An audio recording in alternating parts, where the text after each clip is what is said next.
British নাগরিকত্বের জন্য আবেদনের হিড়িক। প্রায় ৩ লাখ মানুষ নাগরিকত্বের জন্য আবেদন করেছেন। হঠাৎ করেই রেকর্ড উচ্চতায় পৌঁছেছে।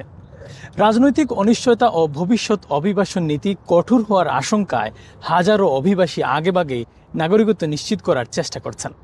সরকারি তথ্য অনুযায়ী গত বছর প্রায় ২,৯১,৯৭১ জন ব্রিটিশ নাগরিকত্বের জন্য আবেদন করেছিলেন। আগের বছর এই সংখ্যা ছিল ২,৫৩,৭৫৭, অর্থাৎ এক বছরের ব্যবধানে প্রায় ১৫% বৃদ্ধি পেয়েছে এই আবেদন। ২০০৪ সালের তথ্য সংগ্রহের শুরু হওয়ার পর থেকে এটি সর্বোচ্চ আবেদনের সংখ্যা।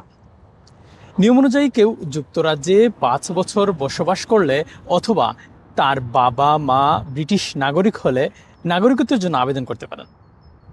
এছাড়া কোনো ব্রিটিশ নাগরিককে বিয়ে করে ৩ বছর বসবাস করলেও আবেদন করার সেই সুযোগও রয়েছে।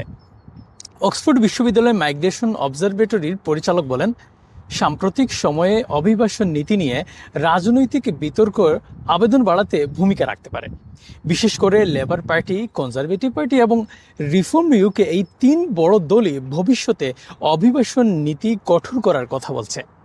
এদিকে যুক্তরাষ্ট্রে ডোনাল্ড ট্রাম্পের পুনর্নির্বাচনের পর কিছু মার্কিন নাগরিকও ব্রিটিশ নাগরিকত্বের জন্য আবেদন বাড়িয়েছেন। সব মিলিয়ে গত বছর ২,৩৫,৭৮২ জনকে নাগরিকত্ব দেওয়া হয়েছে, যা ২০১৩ সালের পর থেকে দ্বিতীয় সর্বোচ্চ।